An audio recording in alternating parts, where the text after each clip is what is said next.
कभी कभी जिंदगी हमें वो दिखाती है जो असल में होता नहीं।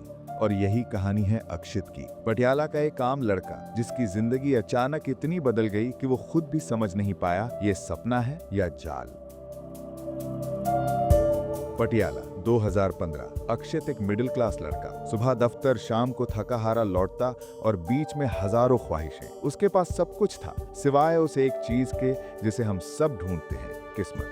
हाँ, उसके पास नेहा जरूर थी, कॉलेज की दोस्त, साथी और उसका सच्चा प्यार। वो दोनों साथ मिलकर छोटी सी दुनिया बनाना चाहते थे। एक दिन बारिश की रात अक्षित गलियों से गुजर रहा था, तभी उसकी नजर एक पुरानी धूल भरी घड़ी की दुकान पर पड़ी। अंदर गया तो एक बूढ़ा दुकानदार मुस्कुराकर बोला, ये घड़ी बाकी सबसे अलग है, ये तुम्हें वही दिखाएगी जो तुम्हें देखना चाहिए। अक्षित ने हंसकर कहा, मेरे पास तो देखने लायक कुछ है ही नहीं। दुकानदार ने बस इतना कहा, याद रखना, समय कभी किसी का नहीं होता। अक्षित ने घड़ी खरीद ली और घर लौट गया।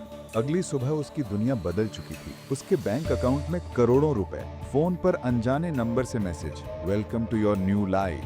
वो लड़का जो कल साइकिल पर जाता था आज लग्जरी कार में घूम रहा था। नेहा हैरान थी लेकिन खुश भी। दोनों की शादी हो गई। अक्षित का नाम अखबारों की हेडलाइन बनने लगा। पटियाला का बेटा अरबपति बना। लेकिन हर नई शुरुआत के पीछे एक छुपा हुआ अंत भी होता है। एक रात ऑफिस में अक्षित अकेला बैठा था। दीवार पर लटकी तस्वीर उसकी नजर में आई। तस्वीर में अक्षित था और उसके साथ वही घड़ी वाला दुकानदार। पर अक्षित को याद नहीं कि उसने कभी ये तस्वीर खिंचवाई हो।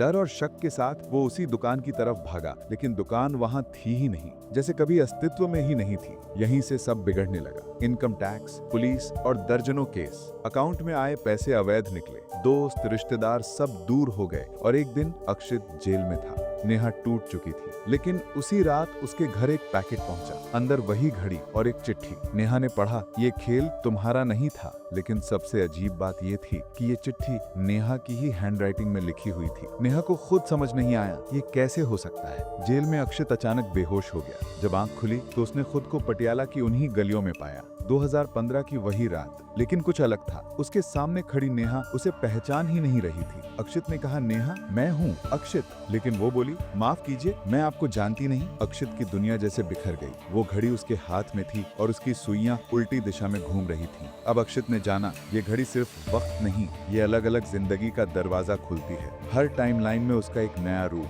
और नेहा का भी। कभी नेहा उसकी पत्नी थी, कभी अनजानी और कभी उसकी सबसे बड़ी दुश्मन। अक्षित समझ गया, नेहा सिर्फ उसके किस्मत का हिस्सा नहीं बल्कि इस खेल का असली राज भी है। तभी अचानक हम देखते हैं कि अक्षित बेहोश पड़ा है। डॉक्टर कहता है, ब्रेन हेमरेज, ज्यादा वक्त नहीं है। नेहा उसके पास बैठी है, उसकी आंखों में आंसू। लेकिन तभी अक्षित की कलाई पर वही घड़ी चमक उठती है। सुई तेजी से घूमने लगती है और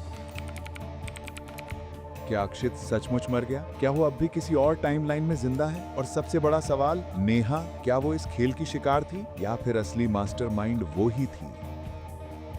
मैं हूं हॉक और अगली बार मिलूंगा एक और रहस्य के साथ। तब तक के लिए याद रखना, जो दिखता है वो सच नहीं होता, क्योंकि समय हमेशा अपने खेल खेलता है।